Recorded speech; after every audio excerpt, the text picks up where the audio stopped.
Shalom Bapak Ibu yang dikasihi oleh Tuhan Yesus. Kita akan bersama-sama merenungkan firman Tuhan. Mari kita berdoa.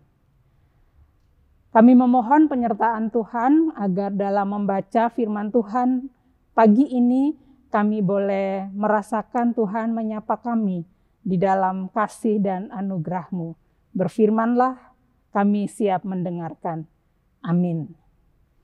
Firman Tuhan hari ini diambil dari kitab Hagai pasal 1 ayat 1 hingga ayatnya yang ke-14. Saya akan membacakan satu ayat saja, ayatnya yang ke-14. Tuhan menggerakkan semangat Zerubabel bin Siltiel, Bupati Yehuda, dan semangat Yosua bin Yosadak, imam besar, dan semangat selebihnya dari bangsa itu. Maka datanglah mereka lalu melakukan pekerjaan pembangunan rumah Tuhan semesta alam Allah mereka. Bapak Ibu yang dikasihi Tuhan, suatu saat seorang ibu bercerita bagaimana dia tergerak hatinya untuk menelpon temannya.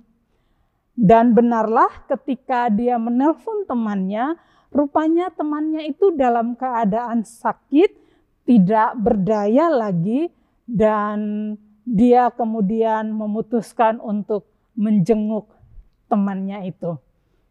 Setelah dia menjenguk, dia melihat keadaan temannya, dia sedikit bersedih, tetapi juga dia bersyukur. Karena sudah berapa hari dia mengingat temannya, tetapi dia selalu mengabaikan ketika ingatan tentang temannya itu muncul.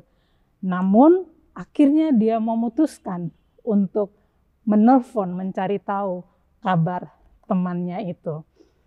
Kelegaan muncul karena dia merasa sudah tenang bisa bertemu dengan temannya.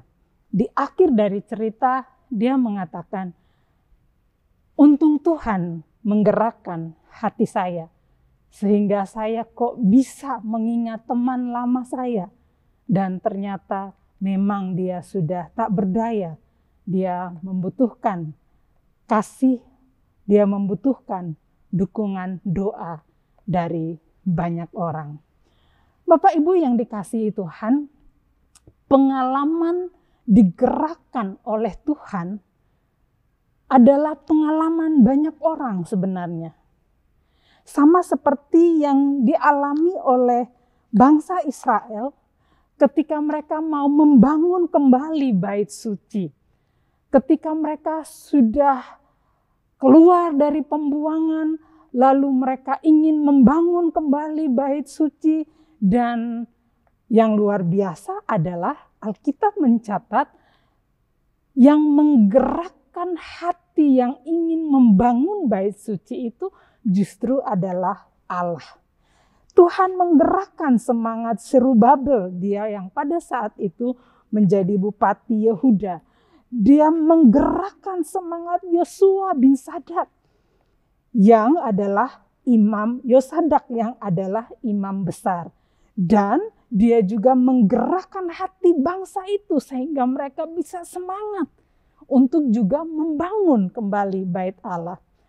Dari sisi pemerintah digerakkan oleh Tuhan.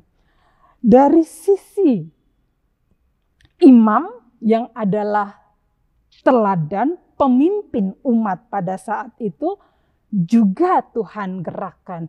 Kepada masyarakat, orang banyak pada saat itu Tuhan juga menggerakkan hati mereka. Sehingga mereka kemudian sama-sama tergerak untuk membangun bait Allah. Tuhan juga seringkali menggerakkan hati kita. Kalau kita tiba-tiba mengingat teman kita yang sudah lama kita tidak pernah mengontak beliau, jangan-jangan itu dari Tuhan. Kita perlu mengkonfirmasinya dengan apa? Yang mengecek keadaannya. Bagaimana kita bisa membedakan itu Tuhan yang menggerakkan atau tidak? Kita bisa mempertimbangkan, ini hal baik atau buruk kalau aku lakukan. Ini berkali-kali diingatkan Digelisahkan hati kita atau tidak? Apakah kalau aku melakukan ini bisa mendatangkan kebaikan atau damai sejahtera? Kalau kita mempertimbangkan itu dan kita tahu itu sesuatu yang akan kita lakukan adalah hal baik yang bisa menolong orang, yang bisa menghadirkan kebaikan bahkan kegembiraan bagi orang lain, maka lakukanlah. Itu berarti Tuhan yang menggerakkan kita untuk melakukannya. Bisa jadi kita mungkin merasa bahwa ingin membantu seseorang. Lakukanlah. Membantu, menolong orang lain adalah hal baik. Lakukanlah itu. Bisa jadi itu adalah Tuhan yang menggerakkan. Kita mungkin merasa bahwa ingin mendoakan seseorang. Ingin menelpon, ingin menanyakan kabarnya, ingin mengirimkan makanan, ingin menyatakan kasih. Lakukanlah.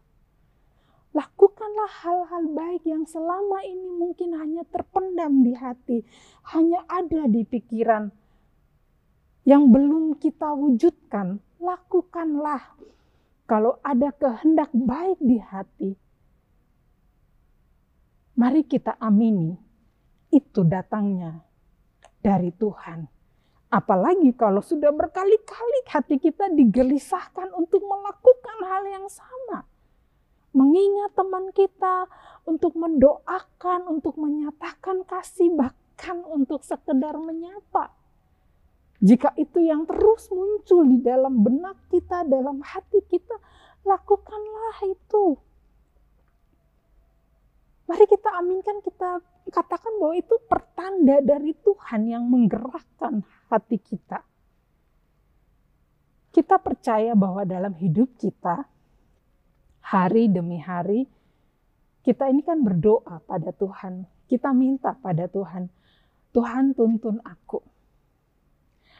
Bangun pagi kita saat teduh kita berdoa, tuntun aku seharian ini ya Tuhan. Tapi apakah kita peka dengan tuntunan Tuhan itu?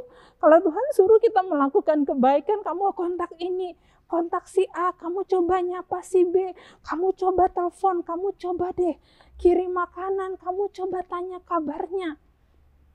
Kamu doakan ini deh. Kalau kita melakukan itu, apakah itu kemudian tidak mendatangkan damai sejahtera? Jawabnya pasti mendatangkan damai sejahtera. Karena apa? Kita yang minta dituntun oleh Tuhan. Maka milikilah hati yang rela untuk mengikuti tuntunan Tuhan. Bangsa Israel dalam kitab Hagai menceritakan bagaimana hidup mereka yang ada dalam masa-masa sulit lalu dituntun oleh Tuhan untuk keluar dari pembuangan. Dan dalam sisa-sisa penderitaan itu mereka kemudian tetap memilih untuk membangun bait Allah. Karena apa? Digerakkan oleh Tuhan. Kita juga semua pasti digerakkan oleh Tuhan. Karena itu, mari kita belajar peka dengan suara Tuhan. Jika hari ini Tuhan menuntun kita untuk melakukan kebaikan-kebaikan, maka lakukanlah itu. Jangan menahan diri. Jangan pernah menunda-nunda untuk melakukan hal yang baik yang bisa kita lakukan untuk orang lain. Ada banyak orang yang sedang menanti kabar baik. Banyak orang menanti pertolongan. Banyak orang menanti belas kasihan. Dan bisa jadi mereka itu adalah saudara kita, teman kita, tetangga kita, orang-orang yang ada di sekitar kita yang butuh kasih dan perhatian dari kita. Kalau Tuhan sudah menggerakkan hati, kalau Tuhan sudah menggelisahkan hati, kalau Tuhan sudah membuat kita mengingat-ingat dan meminta kita untuk melakukan hal yang baik untuk orang lain, lakukanlah itu. Karena hanya dengan demikian kita berhasil membuktikan pada Tuhan apa yang kita minta, kita kerjakan. Kita minta tuntunan Tuhan dan kita mengikuti tuntunan Tuhan itu yang menggerakkan hati kita melakukan hal-hal yang baik dan memuliakan Tuhan. Amin. Mari kita berdoa. Tuhan Yesus, terima kasih untuk firman-Mu. Biarlah Engkau terus menggerakkan hati kami untuk melakukan hal yang baik. Beri kami kepekaan untuk taat pada suara Tuhan, supaya setiap hari kami bisa melakukan bagian kami dengan baik. Entah kami menelpon, kami berbagi kasih, kami menanyakan kabar, kami saling menyapa, biarlah itu cara kami untuk hidup di dalam tuntunan Tuhan. Terima kasih Tuhan, berkati semua Bapak Ibu anggota lansia, berkati semua pengurus komisi lansia, beri kami sukacita dan damai sejahtera. Dalam nama Tuhan Yesus kami berdoa. Amin.